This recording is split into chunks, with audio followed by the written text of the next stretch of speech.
สบายดีพี่น้องสบายดีเบิดสุขุสุกคนเนาะอันนี้ก็สังกะสีที่ว่าสิมามุงมัน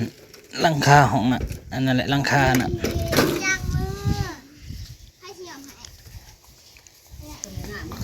ทางนี้สิย้อมผมมาถันมาทางนี้โอเคพาวเวอร์อยากย้อมบ่ให้โซนี่ก็เฮ้อบ่ไปสวมถุงมือฉีดซองบีบแชมพูทั้งหมดลงฝามือหรือใส่ว่าจะไปกินคนฮิตนะเฮ้ยหานะคือหิวกระดักกระโดดเห็นคนผสมให้เข้าเนื้อเดียวกันช้าเข้าไปทีเดียวกันเทลงบนฝามือเทลง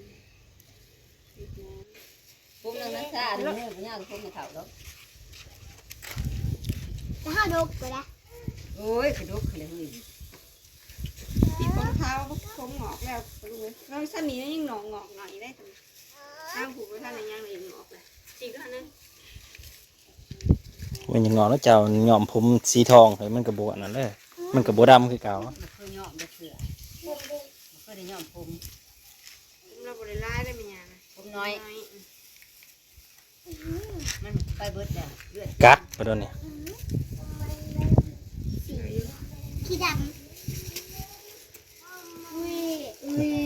สีดำกับสีขาวบอกผสมกันไม่ถือให้ก่อนดูค่ะมันหนักจะยังหอมเนาะหอมเอาไว้ยองก่อนหอมนี่คือกระใส่ชานี่มันไม่ได้คิวเลยแดงใช่ไหมล่ะย้อมผมดำบอกผมแดงโบแดงเห็นกระสอบกระถางตุ้มแดงดำติดผมขาวดอกอันสั้นสั้นเลยกระชม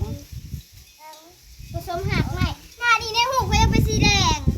ใหม่ก็ว่าได้เลยน่ะอีวีได้โบนะกูเบิ่งโทรทัศน์กูบริแดงพับปิดขาวดำฝืดเลยก็เป็นสีไม่ผู้ชายที่กินตันโอ้ยเป็นยังจะเบิ่งโลกกระจอกเฮ็ดลูกเฮ็ดบริเวณไม้นะมีสีขาวผสมกันหมดเลยเนาะมาปะหมดเลยเอามาลูกเอามาเป็นแต่ประเทินแล้วแล้วหย่อมแต่สีแดงตาเราเสียไว้เอ้ยขึ้นไปยังเดี๋ยวผมมาลุ่นผมมาลุ่นกูจักเอานิชาเข้าไปนี่ปิดผมขาวพวกเมทัลข้าวคือเบอร์มี่ว่ะโอ้ไปย่างมาท่านในเนาะสีมีไผ่สีขาวแบบนี้ที่เราฝืนมันบอกว่าเฮ้ยจะแกงโค้แต่กันเลยเหมือนมันช้าไปทางไหนมันย้ายมันทั้งหน้าผากแล้วมันงอกแต่ทั้งหน้าผากลายเนาะห้องไผ่ก็คือการเลยงอกกับทั้งหน้าผากลายผมไผ่ก็ได้โอ้ผมเห็นเต็มเลยว่าจะเบ้ามันเป็ดที่จอมพลอยู่กลางหัวเลยจอมพลคนนี้อยู่กลางหัวบริวิตเลยเพราะอย่าไปนั่งเต้าลุงมันสิล่มชมเจ้าที่ลูกไม่อีกเลยบดแล้วพ่อบดพ่อบดตะกี้ยาแล้วสิแต่ตั้งแต่ผักนี่แหละกำลังจะบดแก่มันป้าว่าจังนาทีดู10-15 นาทีจังช้าเนาะอุ้ยเขาเป็นสีทั้งงอนไปหานั่งทำหมวกกันได้ได้ทั้งงอนนะมันมีทั้งหนาคนแล้วมันลายมันเป็นงอกลายที่ทั้งงอนมีแต่ทั้งหน้าผากสิโตกับพันนี่นะต้องแม่ผมตอนผมว่านี่แล้วหาเห็ดดูได้ตัวท่านผ่านนี่ป้าชมปุ๊บน้ำคอนก็จะพื้นออกมาข้าวนิดหน่อยคือแล้วเอาปี10 ปีนี่แหละ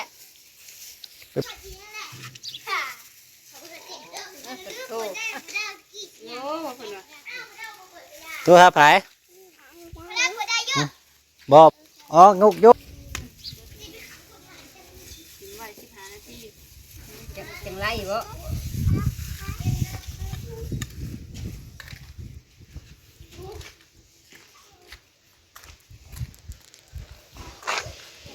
15 นาทีว่าอย่างไรอย่าเห็ด เล็กก็หลายเศษอยู่เด้อ1 2 3 4 5 6 7 8 9 10ปลา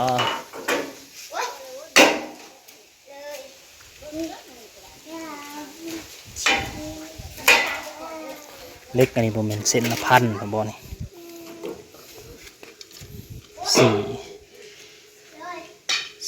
4,000ผู้จักอันนี้4,000ว้ายเบิดหลายเติบอยู่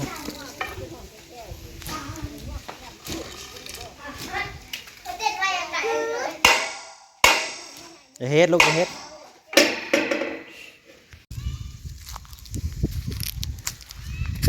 ขุดลักคู่อ่ะพี่น้องเอ้ยเสื้ออ้อมลวดหมกโม่เลยแหละยังบ่ทันลงซ้ำขุดคุ้มขุดลักซะก่อนว่าจะอ้อมหัว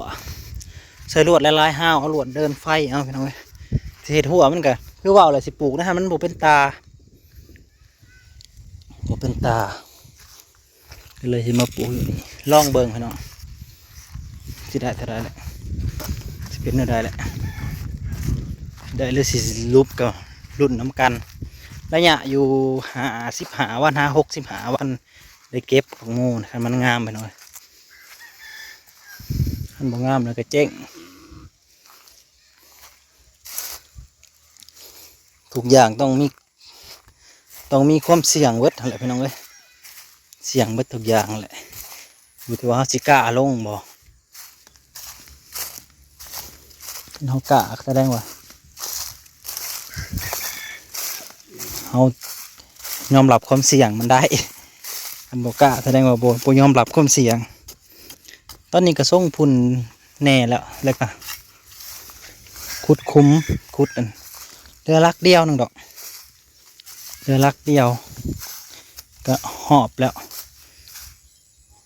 พอลูกค้ามาสั่งข้าวผัดอีกแล้ว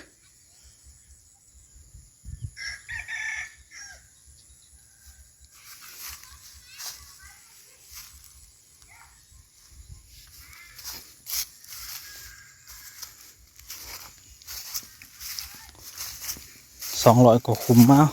เบิ่งน้ำกันเป็นอะไรสิปลูกกันสายพันธุ์เมย่านะให้นี่เลยพี่น้องให้นี่สิปลูกสายพันธุ์เมย่าคือให้ปลูกเบิดให้นี่แหละลองเบิ่ง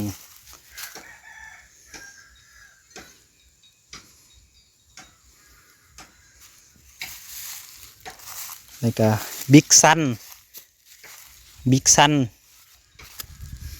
ขั้นมันเติบโตกับหน่วยละ2-3 โลแล้ว3-4 โล5 โลขั้นหน่วยมันได้เกรดนะ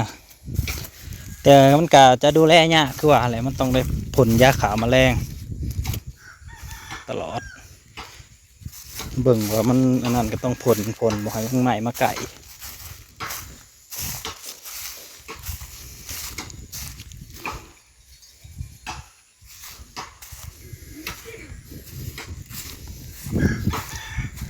แต่สิหอบแล้วยังน้อยเดียวนี่ก็จบมาเบิ่งทางนี้บาทนี้พี่น้องไปขายดีก็ดอกขายดีต้องใช้แซ่บอยู่ลูกค้าก็มาเอาเลยพี่น้องเอ้ยได้พัดเขาพัดขายอีกแล้วรอบที่2มื้อนี้ได้ขาย2 รอบ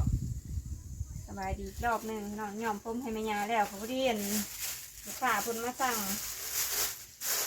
เก่าคนเดิมพี่น้องต้องใช้จิตใจเขาพัด3 กล่องรอบนี้ก็ได้ใส่ลูกศิลป์นำแล้วก็ใส่หมูนำหนาทานบ่พี่น้องตอนพัดมันบ่ได้ทานพี่น้องเบิ่งพอมันซ้ำๆกันโพดเนาะเด้อไปทานพี่น้องเบิ่งค่ะน้อยฮะได้นี่แทนที่แม่พัดนะจะพ่อก็จะติดใจเนาะค่ะพ่อก็ติดใจพัดแม่ได้ค่าดีกระโดดพัดสุดท้ายมันแสบอยู่ข้าวกินข้าวไปยังว่าแสบพัดหลบแรงข้าววีทีนะลองห่อได้ลูกเด้อในตักกินให้วันนี้ให้เขา2 รอบเลยคนเมากับพวกคนอื่นคนไก่เขาหย่อยมากอีกแล้ว มาอีกแล้วพ่อใหญ่มาอีกแล้วลูกเอาไปส่งที่ทั้งหัวขนาดสิเอาตกเด้อ ไม่เคยทำกับพัดอีกบ่นะ เจ้าจะมาเอาอย่าง เอาสอบก่อน Ừ. นี่คนที่โรงงานเขาเลย แต่ซื้อลูกไปให้จะรับผิดชอบลูกเด้อ อืม ต้องให้ลูกร้านเขาต้องแล้วก็สอบทั้งไรเป็นยังบอก เฮ็ดกลาง พี่ทั้งพี่ลูกได้บ่ยังมันทีอ่ะทั้งหนาพี่พยังยังไว้ทั้งพี่ว่าขันไหลสิ โอ้ พัดสองกล่อง โอ้โหของกล้องอยู่เลย พัดรอบได้ก็จะคล้องก็กินน้ำทุกรอบ เจ้าเพิ่มอยู่ว่าทันนะ เอาอยู่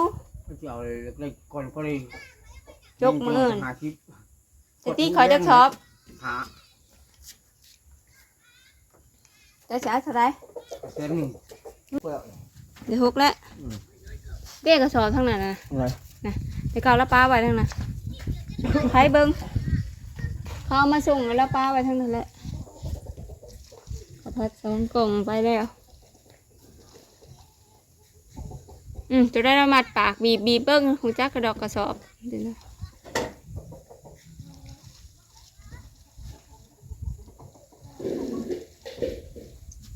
ใครเบิ้งมึงเทือกับพาแง่มึงเทือกับกระสอบ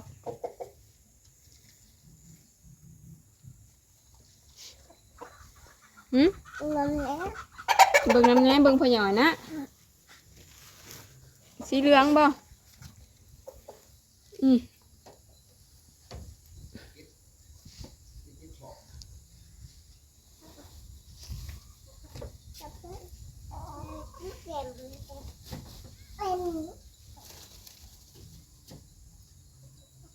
เอาลูกที่สอบไป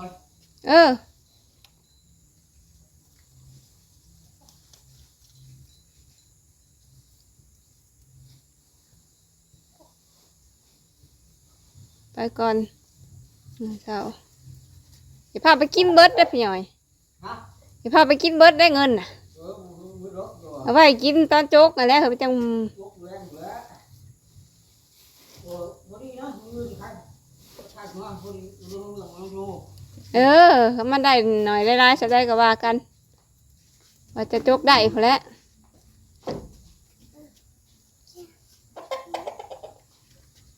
เก็บ ไปละเมื่อแล้วพี่หน่อย ก้อน ขอบคุณเด้อป้าลุงที่มาเบิ่งมาชม